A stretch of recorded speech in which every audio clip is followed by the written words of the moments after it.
Բարև ձեզ։ Դուք դիտում եք Civilnet Business-ը։ Ընկերությունները, որոնք անգամ ունեն իրավաբան, ինչ որ պահից զգում են իրավաբանական outsourcing-ի կարիքը։ Ինչ է սա, արդյոք այն կարևոր է բիզնեսների համար եւ իսկապես հանգեցնում է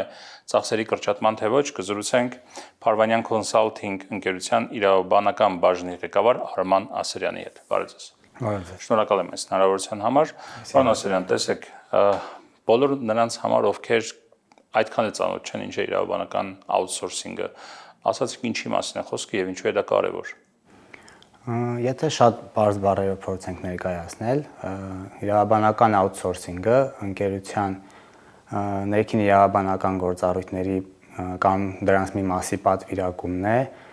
ինչ որ արտաքին սուբյեկտի որպես կանոն այդ գործառույթների իրականացման մեջ մասնագիտացված մեկ այլ ընկերության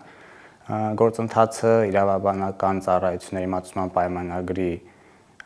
շրջանակում է իրականացվում եւ իհարկե վճարովի հիմունքներով։ Որ տեսակի բիզնեսներին առավել ձեռնտու օգտվել իրավաբանական outsourcing-ից, երբ է իրենց մոտ այդ կարիքն առաջանում։ Եթե այսպես միանշանակ ասենք այս տեսակի բիզնեսին ավելի հարմար է, իսկ այս տեսակի բիզնեսին ընդհանրապես երբեք ձեռնտու չէ, այսպես ճիշտ չի լինի, բայց սովորաբար տարածված է փոքր եւ միջին բիզնեսների շրջանում, որովհետեւ որպես կանոն այդ բիզնեսները այնպես չէ, որ ամենօրյա իրավաբանական հարցեր են ունենում կամ իրավաբանական այնպիսի հարցեր են ունենում, որպեսզի իրավաբանական թիմ ունենան իրենց ներքին կառուցվածքում եւ այդ փոքր եւ միջին բիզնեսներին է հաճախ ձեռնտու, սակայն ձեռնտու է նաեւ զարգացող, այսպես ասած, ստարտափ ընկերություններին, որոնք ժամանակի ընթացքում նոր հարցեր են ունենում եւ անընդհատ այդ հարցերը փակելու համար եղած ներքին իրավաբանական թիմը կամ հաճախ երբեմն մեկ կամ երկու իրավաբանը, այսպես ասած, չեն կարողանում կամ ձեռնտու չի լինում այդ հարցերը ներքին թիմով լուծել, բայց մեծ թիմերին եւս, այսինքն այն ընկերություններին, ովքեր խոշոր են,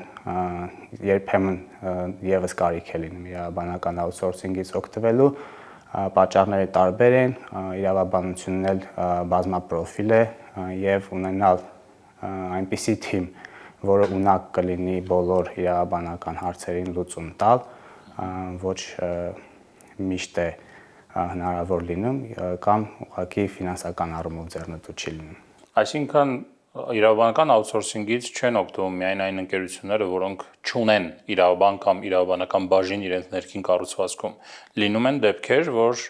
այն ընկերությունները, որոնք ունեն իրավաբան կամ իրավաբանական բաժին, եւս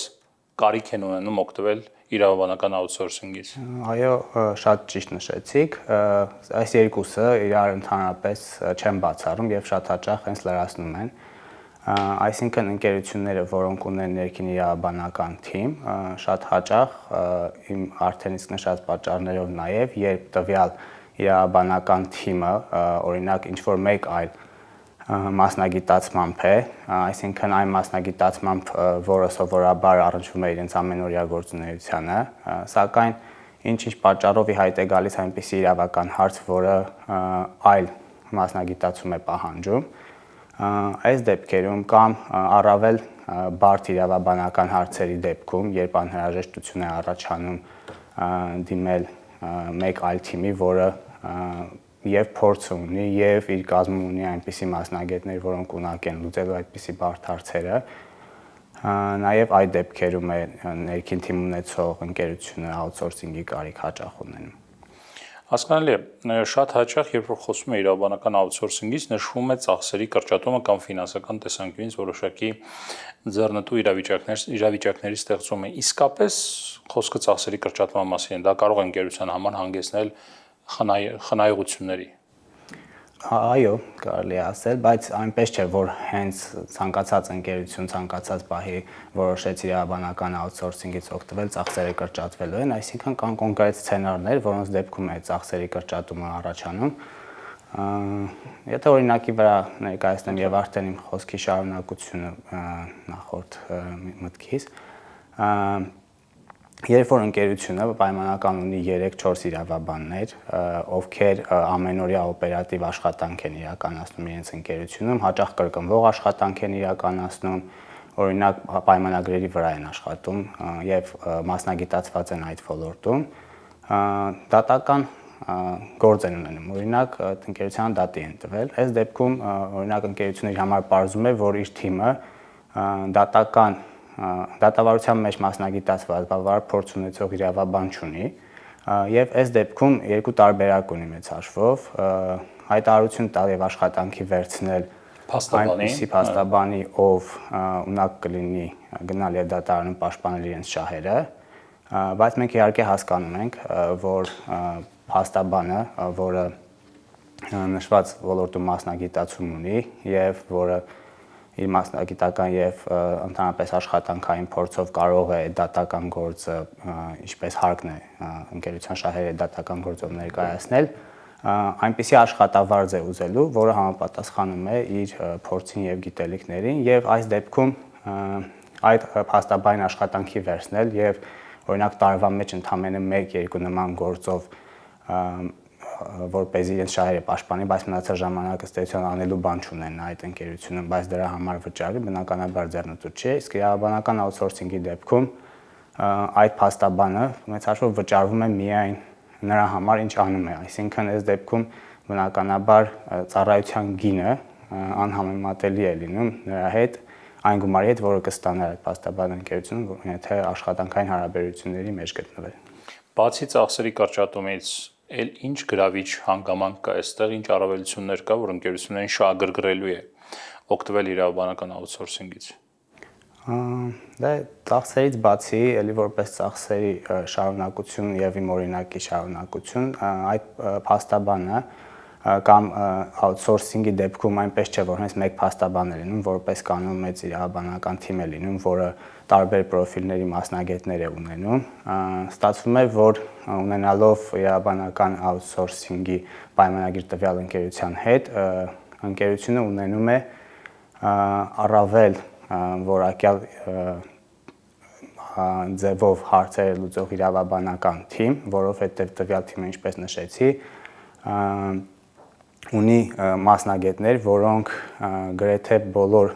ոլորտներում կամ միգուցե կան այնպիսի թիմեր, որոնք բոլոր ոլորտներում իրավաբանության ունեն համապատասխան փորձը եւ այս առումով փաստորեն ծառայության որակ են կարողանում ապահովել։ Այլ առավելությունների մասին խոսալիս, եթե կարելի ասել, եթե անգամ այդ թիմում կա նման պրոֆիլի մասնագետ, երկրորդ կարծիքը երբեք չի խանգարում, եթե այդ կերպ ձևակերպենք եւ մեծ հաշվով արտաքին այսպես ասած դրսից ինչ որ դիտորդի աչքերով են հարցին նայում եւ այս առումով այդ սուբյեկտիվ գործոնը նաեւ որոշ հարցերում հնարավորություն է լինում հաղթահարել։ Հասկանալի է, տեսեք, աութսորսինգի պարագայում իրավաբանը, փաստաբանը աշխատում է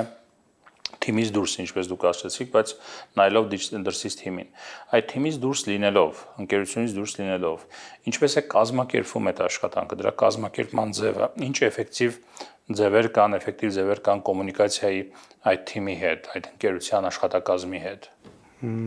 Այդ խնդիրը իրականում միշտ լինում է եւ պետք է իհարկե դրա լուծման ուղղված քայլեր ձեռնարկել։ Մեր ընկերությունում տարածված լուծումներից մեկը այս խնդրի այն է, որ հաճախ այցելում ենք հենց մեր գործընկերների գրասենյակներ կամ եթե օրինակ արտադրությամբ է զբաղվում, այցելում ենք արտադրամաս, տեղում ենք ծանոթանում ընկերության գործունեության ավելի լավ պատկերացում կազմելու համար, այսպես ասած գետնի վրա ավելի պատկերացում կազմելու եւ ոչ թե ուղղակի տեսականորեն պատկերացնելու խնդիրները։ Նաեւ կապը, հաղորդակցությունը արդյունավետ շատ կարևոր է։ Անհրաժեշտության դեպքում հանդիպումներ են կազմակերպում, հարկեղած դեպքում հանդիպումներին այցելում ենք իրենց գրասենյակներ կամ այնտեղ որտեղ այդ հանդիպումներն են եւ հեռախոսազանգերի միջոցով նաեւ, իսկ ընդհանրապես արդյունավետ հաղորդակցության մասով ամենակարևորը որպեսզի գոնե աշխատանքային ժամերին, այսպես ասած, մի քանի րոպեիվա ընթացքում հասանելի լինելու համար ունենք Telegram-յան կամ WhatsApp հավելվածներում բացված խմբեր, որտեղ արագ արձագանքում ենք։ Հասկանալի է։ ձեր ընկերության մասով, Փարվանյան Consulting-ի մասով, որ իրավաբանական ծառայությունների մասով եք հիմնականում դուք իրականացնում outsourcing։ Բավականին Ինչու պետք է ձեզ դիմեն։ Բավականին մեծ է շրջանակը։ Մեր ընկերությունը բացի իրավաբանական ծառայություններից մատուցում է նաև հաշվապահական եւ հարկային հաշվառման, հարկային եւ ֆինանսական խորհրդատվության ծառայություններ եւ դրանից ելնելով մեր գործընկերների զգալի մասը հենց ձեռնարկատիրական գործունեությամբ զբաղվող ընկերություններ են լինում նաև իրավաբանական ծառայությունների մասով եւ այս առումով ընկերությունը ունի փորձ եւ երկար տարիների փորձ բիզնես շահերը սպասարկելու, այդ փորձը օգտագործելու, պրակտիկ լուծումներ առաջարկելու, մատուցում ենք եւ կորպորատիվ իրավաբանական ծառայություններ, այսինքն պայմանագրերի հետ կապված, աշխատանքային հարաբերությունների հետ կապված, բայց մատուցում ենք նաև դատական ներկայացուցչության ծառայություններ, քաղաքացիական եւ վարչական գործերով, ինչպես նաև պետական մարմինների հետ հարաբերություններում ներկայացուցչություն ենք ապահովում։ Իհարկե ընկերության իրավաբանական բաժնի գործունեությունը կամ չի սահմանափակվում եւ օրինակ նաև ֆիզիկական անձանց ենք ծառայություններ մատուցում, բայց սա ծեցան թեմայից դուրս է։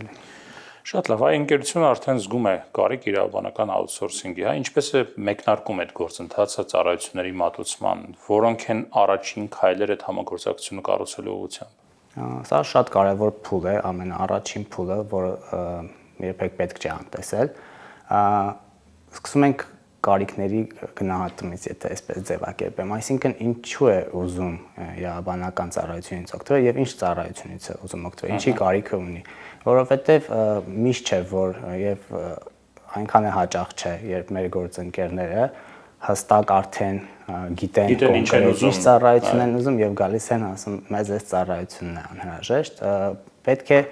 հասկանալ ինչ ծառայություն են ուզում, քննարկումների միջոցով առաջին քննարկումներն են շատ կարևոր եւ լինում են հեռախոսազանգերի միջոցով այդ քննարկումները եւ հենց հանդիպումների միջոցով երկու տարբերակով էլ լինում են եւ մեր պարտականությունն է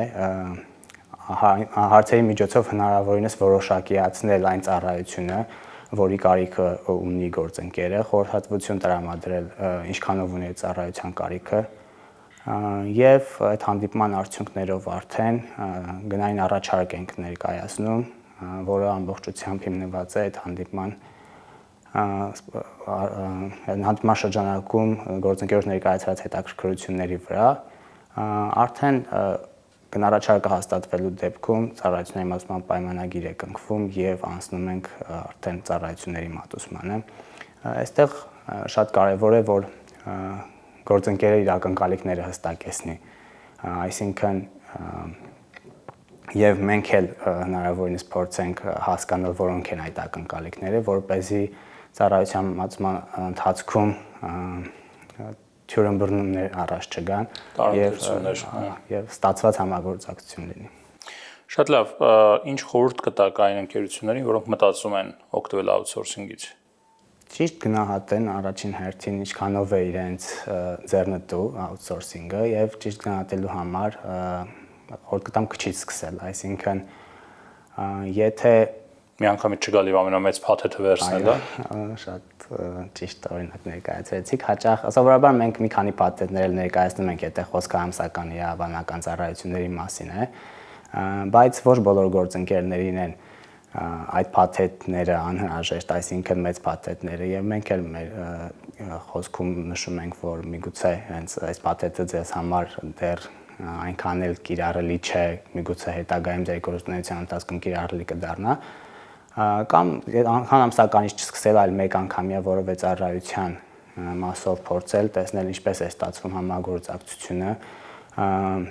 այսինքն միշտ չէ, որ ծառայության որակը բավարար է, որպեսզի համագործակցությունը ստացված համարի, պետք է նաև սկզբունքները համապատասխանեն իրար, արտարժեքային համակարգը համապատասխանի իրար եւ եթե երկու կողմերից էլ բարեխղճություն է ցուցաբերվում եւ փոխադարձ արգանք, ապա համագործակցությունը կարծում եմ միշտ ստացված է։ Շատ լավ։ Եվ վերջին հարցը, ովքեր եք դուք այդ իմաստով, ձեր թիմը, Փարվանյան Consulting-ը, մի քանի խոսք ձեր թիմի մասին եւ ինչու պետք է ձեզ դիմեն, որ դեպքերում պետք է ձեզ դիմեն։ Թիմը այնքան էլ մեծ չէ իրականում, բայց բավականին նորարարական թիմ է։ Թիմում կան փաստաբաններ, այդ թվում նաև փորձառու փաստաբաններ, ունենք նաև ուսանողներ, որոնց մեծ ապագա է խոստումնալից են, այո։ Ինչու դիմեն մեզ, որովհետև ձեռնարկատիրական գործունեությամբ զբաղվող ընկերության իրավական հարցերը այն հարցերն են, որոնք մեր թիմի անդամները կարող են ինչպես հարկն է հասցեագրել, այսինքն ունեն այդ փորձը գրեթե բոլոր ոլորտներում, որոնք առնչվում են ձեռնարկատիրական գործունեությանը, թե վարչական, թե քաղաքացիական գործերով եւ առհասարակ բացի քրեական գործերից եւ այնտեղ մի քանի, այսպես ասած, լիցենզավորում պահանջող հավելյալ գործունեությունից գրեթե բոլոր հարցերով կարող են դիմել։ Շնորհակալ եմ։